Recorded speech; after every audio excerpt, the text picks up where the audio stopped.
नागपुर के Vidarbha app based taxi union यानी VABTU के बैनर तले ओला, उबेर और अन्य ऐप आधारित टैक्सी चालकों ने स्थानीय प्रशासन और परिवहन विभाग के खिलाफ मोर्चा खोल दिया है।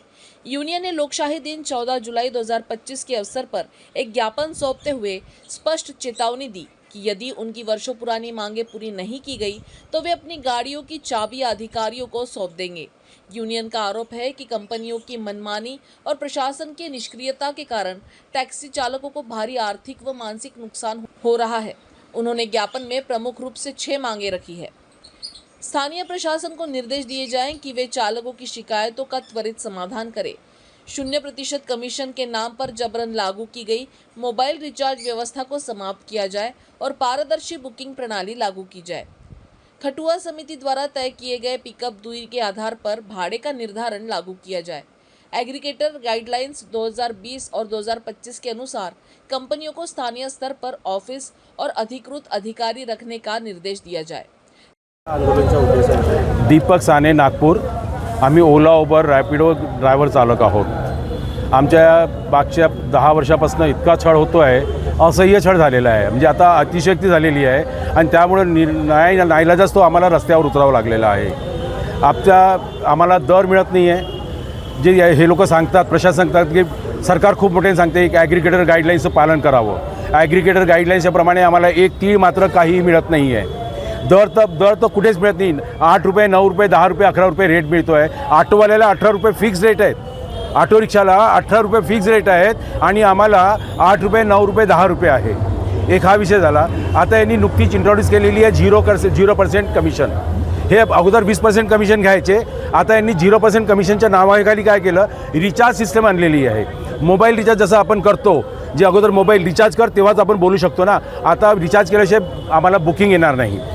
हा कुठला न्याय आहे आणि कोणत्या ॲग्रिगेट लायसन्समध्ये लिहिलेलं आहे? Yes sir. किती रिचार्ज मारत त्यांनी एक दिवसाचा 100, 200, 150 रुपये, 200 रुपये असे 3000 म्हणजे महिन्यापर्यंत त्यांनी रिचार्ज स्लॅब बनवून दिलेला आहे। स्लॅब बनवून दिलेला आहे आणि रिचार्ज केल्यावरही बुकिंग लवकर ॲक्सेप्ट होत नाही, अशी निघून जाते पटकन की you can not accept it. इतक्या लवकर होतच नाही। असं बोटं मार, म्हणजे तिथे एक व्हिडिओ असं बोटं मार म्हणतात, टोकं मार, असं बोटं मारून थकून जातो। रडार सिस्टम आहे आणि ॲट ए टाईम 100-200 लोकांना जाते ती बुकिंग। का बरं बाबा, का बरं? आता पुढे मागणी काय आहे? मागणी आम्हाला शासकीय दराप्रमाणे दर मिळायला पाहिजेत। आमचा विमा काढला पाहिजे, गाईडलाईन्सप्रमाणे आमचा विमा काढून द्यायला पाहिजे। विम्याचे काढल्यानंतर त्याच्या चालकाची विम्याची पावती त्याच्या परिवाराच्या हातात पाहिजे। कारण अपघात झाल्यानंतर कंपनीचा नंबर लागत नाही, कंपनीला कस्टमर केअरचा नंबर नाही आहे, तर घरच्या लोकांना त्यांना फॉलोअप करणं मोठी कठीण होऊन जातं। तर ती जर पॉलिसी त्याच्या घरात जर घरच्या परिवाराकडे असली तर त्याला तो पाठलाग करता येईल। एक दुसरं, यांनी काय म्हणतात, आम्हाला डिस्टन्स कमी करावेत। 9-9, 10-10 किलोमीटरचे पिकअप डिस्टन्स असतात आणि 4 किलोमीटरचा ड्रॉप असतो। 9 किलोमीटर जाताना 4 किलोमीटरचेच पैसे मिळतील तिथे, 9 किलोमीटर जाता कस्टमर कॅन्सल करून टाकतो, त्याचे पैसे मिळत नाहीत। काय करणार?